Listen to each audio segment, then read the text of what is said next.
저 되게 힘들어요. 이거 가결산도 결제 하나씩 다 보고 있거든요. 하지만 너무 중요하니까, 납세자한테 필요하다 생각하니까 우리 직원들 결제 올라오는 거 하나씩 다 보고 이슈 없는지 살펴보고 그러고 있어요. 안녕하세요. 로뎀 세무법인의 김종석 세무사입니다. 오늘은 제가 요 시기에 굉장히 집중하고 그리고 많이 강조드리는 내용이 좀 있거든요. 이게 뭐 세법이나 뭐 회계 상식에 있는 내용은 절대 아니에요.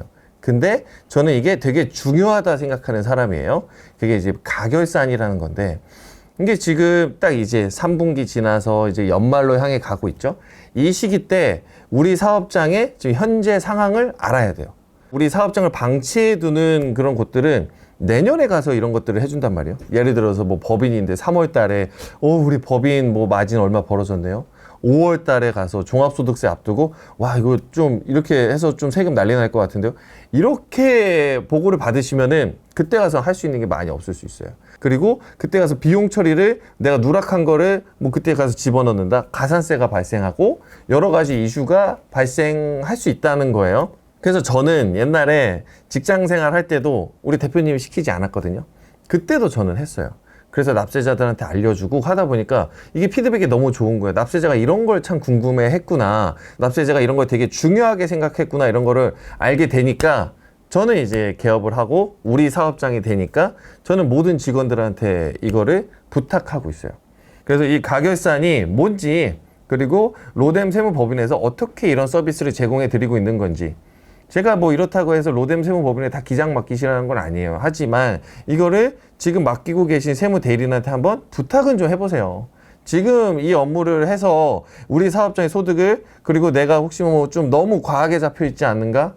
이런 것들을 파악하는 건 너무나 중요하다. 이거는 로뎀 세무법인의 기준인데, 일단은 저희는 상반기 끝나면 8월 달에 한번 해요. 그리고 3분기, 그러니까 9월 지나면은, 그리고 이제 10월 달에 한 번 하고, 그리고 최종적으로 내년에 가서, 25년에 가서 한 번 또 해요. 최종적으로 마감이 되는 또 시즌이 있거든요. 이렇게 한번 1년에 한 3번 정도는 돌아봐 드리는 게 제가 봤을 때는 안전하다. 그리고 이제 저희 사무실에서는 로뎀 세무법인 뭐 가결산 보고서 이렇게까지 양식을 내어 드리는데, 오늘 내용은 이거에 대해서 좀 집중적으로 알아볼 거예요. 저는 이 가결산 보고서에 들어가 있는 내용만 사업장에서 미리 파악을 하고 있다면은 평상시에 사업하는데 미리미리 세금 대비하실 수 있다고 생각을 하니까, 네, 이 가결산 보고서에 대해서도 좀 설명을 드려볼게요. 그리고 이 영상 보시는 우리 거래처 대표님들, 이 로뎀 세무법인에 맡겨주고 계시는 우리 거래처 대표님들, 이 가결산 보고서 좀 잘 봐주세요. 감독님 보셨어요? 네. 감독님 보셨다.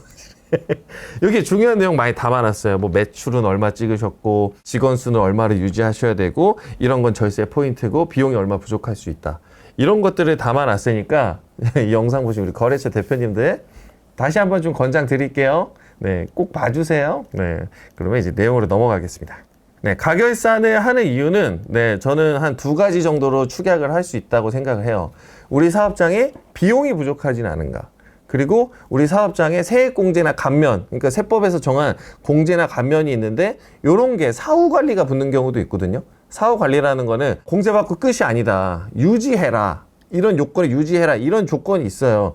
그러면 이거를 내가 상시에 파악을 하고 있고 유지가 되고 있는지를 알아야 된다는 거거든요. 이 2가지를 파악하는 게 가결산의 핵심이다. 그러면 이제 비용이 부족하지 않은가에 대해서 먼저 알아보면은, 비용이 왜 부족하지? 이렇게 생각하시는 분들도 있거든요. 근데 생각보다 우리 사업장에서 지출된 돈인데 비용 처리를 못하고 계신 경우가 굉장히 많아요. 뭐 예를 들어서 단편적인 예로 우리 거래처 대표님인데, 약간 변칙적인 내용일 수는 있지만 실제로 우리 직원한테 인건비 나가는 거는 고액이에요. 근데 이게 너무 부담스러워요. 왜냐? 4대 보험이 그 고액에 대해서 한 번에 나오니까, 또 뭐 급여가 뭐 한 400, 500 이런데 거기에 대해서 4대 보험료 때린다고 가정을 해봐요. 많이 나오거든요. 그러니까 이거를 좀 줄여서 신고를 했다 가정을 해볼게요. 대부분 대표님들이 모르시는 게, 이 줄여서 신고하면 그만큼 비용 처리가 덜 된 거예요. 보면은 뭐 500만 원 주는데 뭐 300만 원 신고하고, 400만 원 주는데 200만 원 신고하고, 이런 사업장들 꽤 많고요. 이거는 또 단편적인 예고. 그리고 또 제가 여러 번 말씀드렸죠. 가족들한테 인건비 신고를 안 하는 경우가 굉장히 많다. 그러다 보니까 비용 부족이라는 게 발생을 하는데, 그럼 이 비용 부족의 기준이 뭐냐 이것도 많이 물어보세요. 제가 보통 이 비용 부족의 누락을 판단하는 근거는 우리 국세청에서는 근거를 가지고 있어요. 근거가 평균을 내보는 거예요. 전국 평균으로 이 업종이 소득률이 얼마나 된다. 소득률이라는 건 내가 매출을 기준으로 했을 때 뭐 1년에 매출이 10억인데 이런 업종들은 보통 한 10%에서 한 15% 남아. 이게 소득률이에요. 그럼 10% 15%가 소득률인데 우리 사업장은 보니까 지금 뭐 20% 30% 막 이래요. 그러면 비용 처리가 전국 평균에 비해서 덜 됐다는 거예요. 물론 실제로 뭐 마진율이 좋아서 아니면은 뭐 수익률이 좋아서 우리는 제품이 달라 다른 기업에 비해서 그러면 높을 수도 있어요. 하지만 이런 경우는 드물다는 거예요. 대부분 비용 처리가 덜 된 경우가 굉장히 많아요. 그래서 이런 걸 상시에 잘 파악을 해야 된다. 그래서 첫 번째 인건비 신고 누락. 방금 전에도 말씀드렸죠. 직원들 실제 인건비 나가는데 신고 안 된 경우 많아요. 직원이 뭐 파산됐거나 직원이 신용불량자이거나 아니면 직원이 외국인 노동자라 그래서 신고를 못하고 넘어가시는 경우도 굉장히 많았어요. 이런 거 일단 정상화 해보려고 노력하셔야 되고요. 그리고 가족들한테 인건비 나간 거 정상화 하려고 굉장히 노력 많이 하셔야 돼요. 배우자랑 같이 일하는데 아유 우리 같이 먹고 사는데 무슨 월급을 줘요. 아니에요. 요즘 시대 그런 거 아니에요. 네, 요즘은 인건비가 너무 올라갔기 때문에 배우자들 나와서 일 많이 하고 부모님 뭐 자식들 다 나와서 일한단 말이에요. 이거 잘 측정하세요. 네, 이거 되게 중요해요. 이것만 잘 비용 처리해도 세금 많이 줄어요.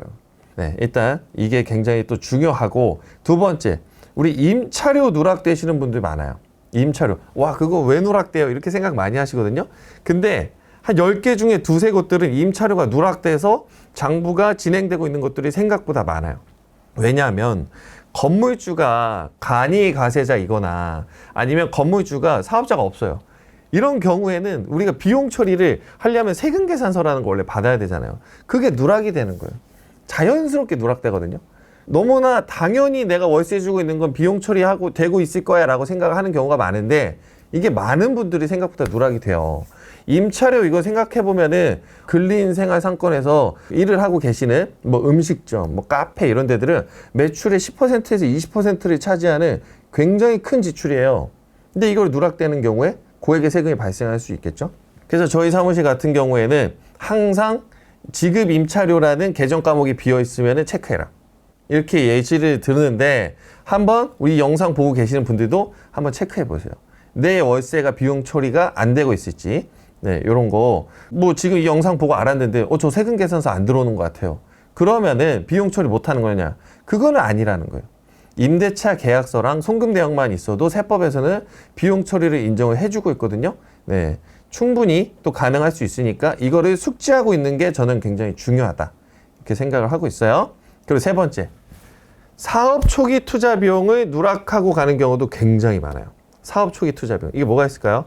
예를 들어서 제가 아까 뭐 음식점 말씀드렸으니까 음식점 창업해요. 그러면 주방 설비 들어가죠.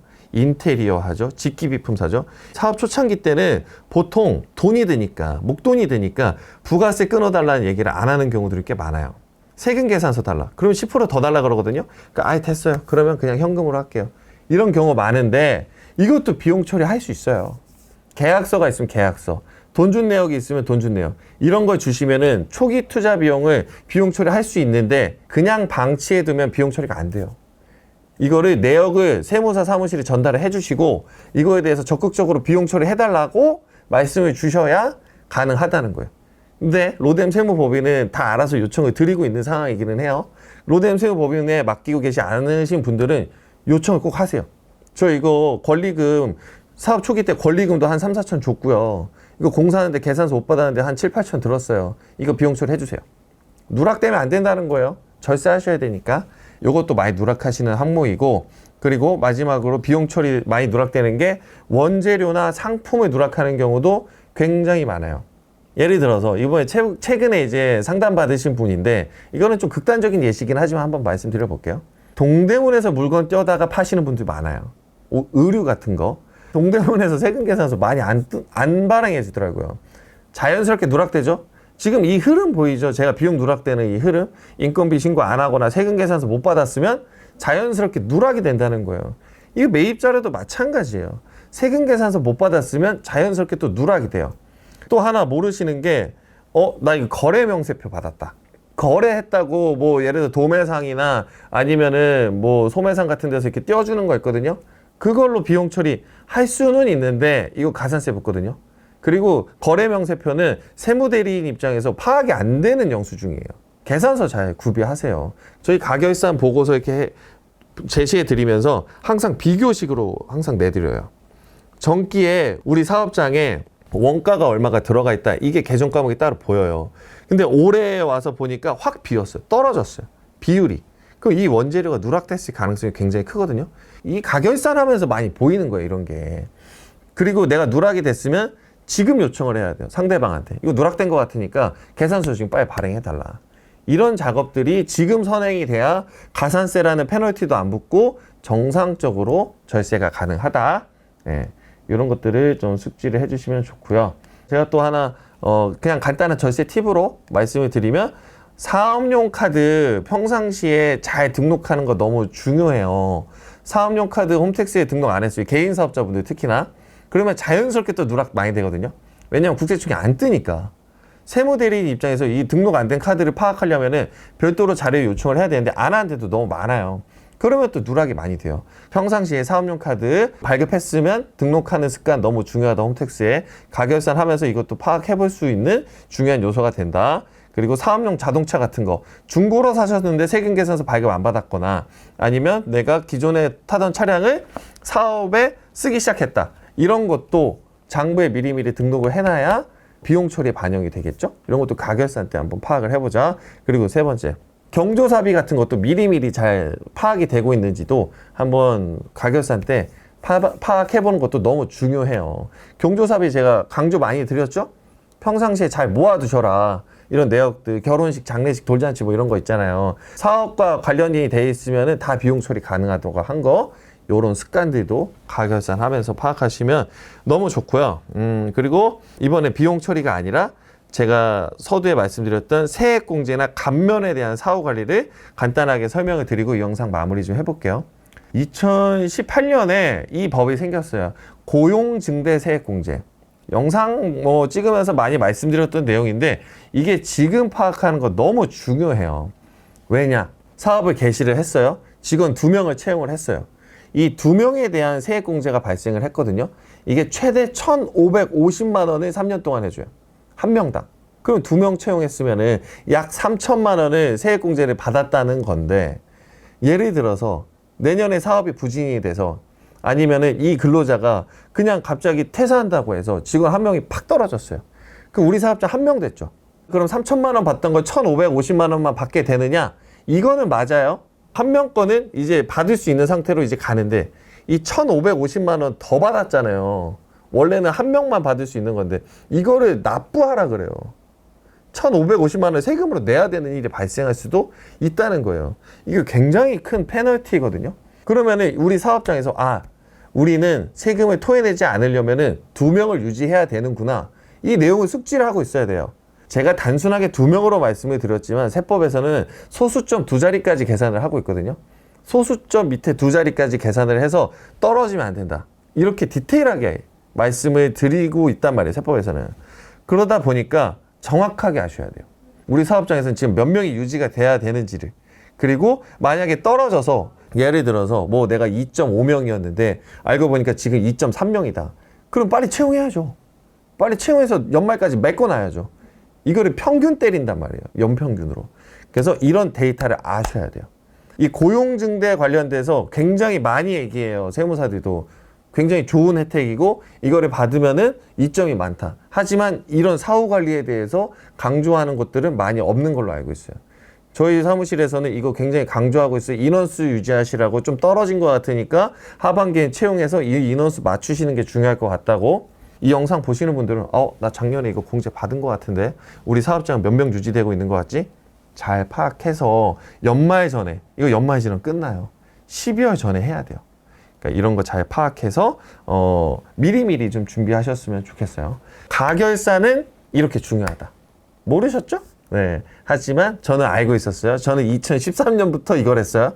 얼마나 중요하다 생각했으면은 10년이 넘는 세월 동안 저 되게 힘들어요. 이거 가결산도 결제 하나씩 다 보고 있거든요. 하지만 너무 중요하니까 납세자한테 필요하다 생각하니까 우리 직원들 결제 올라오는 거 하나씩 다 보고 이슈 없는지 살펴보고 그러고 있어요. 그래서 이 영상 보신 우리 구독자분들도 그리고 이 영상 새롭게 접하시는 우리 납세자분들 잘 숙지하셔서 도움 되시기를 바랄게요. 네, 감사합니다.